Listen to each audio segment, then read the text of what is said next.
Okay, we're on chapter 7 of the quizzes. We're just going to read through this really quick. A couple of them we'll elaborate on, but again, if you have any questions, call me or stop by here anytime or message me. Question number 1. A contract is valid if only one of the parties entering into it has the capacity to do so. And we know that that's false because both parties or every party entering into a contract has to have capacity for it to be valid. Question 2. A quasi contract is enforceable by a court. That's true.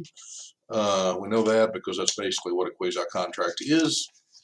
Question number 3 is an example of a situation. Imposta can't resist joining his friends playing Among Us on his personal computer. Before he can begin his adventures, Steam requires him to check a box labeled I agree. After having read the terms of service, what do we call this agreement? It's called a click on agreement. So, all those little where you click on to move on to the next stage, those are click on agreements. Question 4. Tarek promises to pay his local contractor $1,500 to complete a shower installation in his latest investment property. After the contractor has installed the beautiful tile shower, this act of installation is what? The correct answer is the consideration that creates Tarek's obligation to pay his contractor. Once Tarek completes that, there's an obligation to be paid for his work. The next question. Contract law is not necessary to ensure compliance with a promise or to entitle an innocent party to some form of relief. We know that's false because that's actually what contract law is. It does all those things. Question 6. Thomas has started an online business where he regularly contracts for business. His offers should always include, you can eliminate most of these answers, and the correct answer is dispute resolution provisions. Dispute resolution provisions. When you're looking at these, look at it from a legal perspective, not a moral perspective or what he should do. Um, you look at it from a legal perspective, and here, dispute resolution provisions is the only one that he's required to do legally. Question number 7. El Chapo has been working on a new arrangement for transporting his business products with a local truck owner. El Chapo faxes the truck owner a contract along with a note threatening the lives of the owner's families. What's the result of this? We know that El Chapo can't do that because that's creating duress. That's creating a defensible uh, reason not to accept it, even if it's signed under duress. Question 8. Jimbo wants to purchase a lakeside cottage from a real estate developer. He faxes an offer sheet to the developer, but he never hears back. The developer is not contractually required to sell Jimbo the land because what's it lacking? It's lacking an agreement. He sent him an agreement, or he sent him an offer sheet, but never heard back. So you don't have an offer and acceptance, so you don't even have an agreement. Question 9. Montana signs a lease agreement for a condo on the riverfront of his favorite vacation spot. What has Montana entered? He's entered into an express contract. Montana signs a lease agreement for a condo on the riverfront of his favorite vacation spot. What has Montana entered? It's going to be an express contract. The next question. George wants to upgrade his smartphone and offers to sell his current phone next Friday to Anthony for $100 after the release date.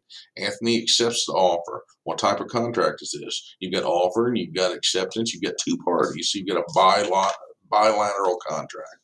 Bilateral contract. Question number 11. If a contractual promise is not fulfilled, the person who made it may not be required to perform the promised act. That's false.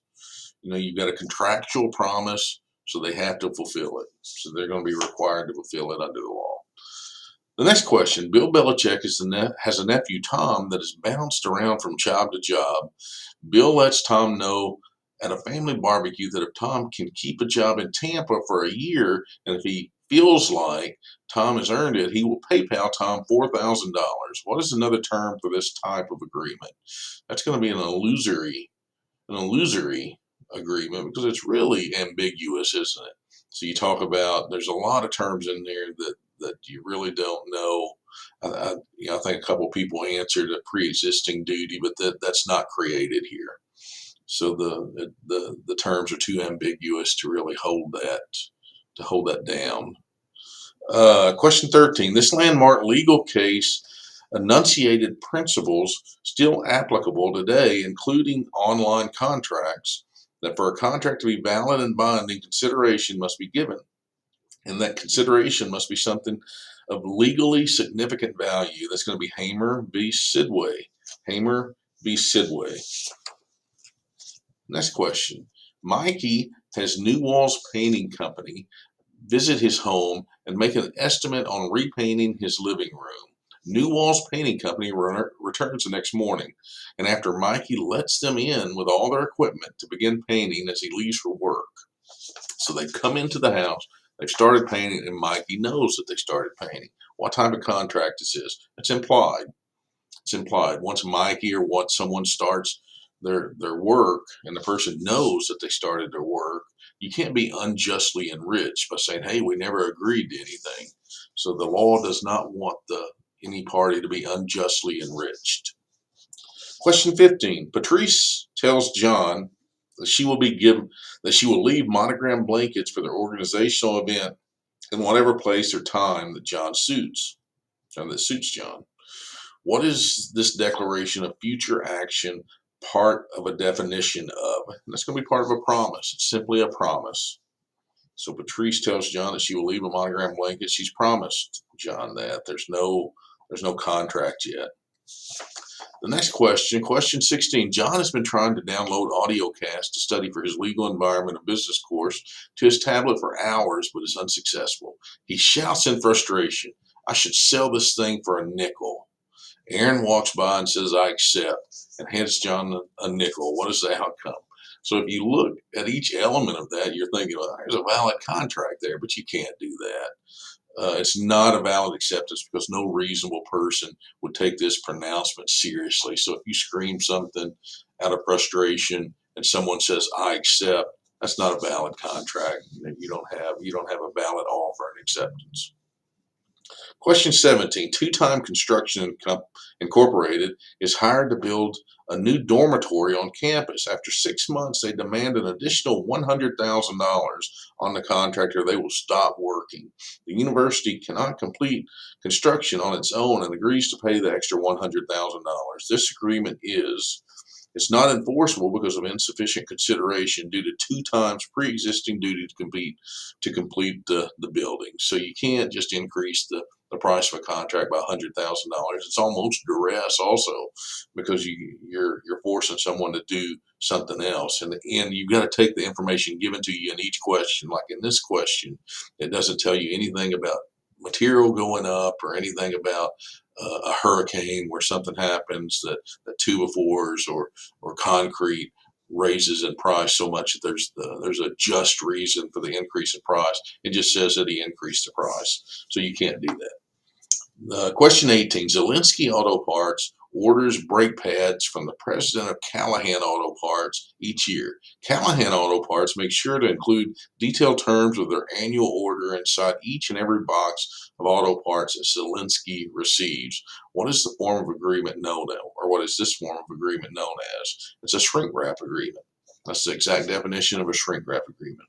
Question 19. Which of the following is not a requirement of a valid contract? We know that the contract's got to be legal. We know that there's got to be consideration, but there does not have to be transparency, even though some ethics concerns would make maybe that you would want transparency to be available, but it's not a requirement of a valid contract. The last question. Which of the following is of prime importance in determining whether a contract has been formed?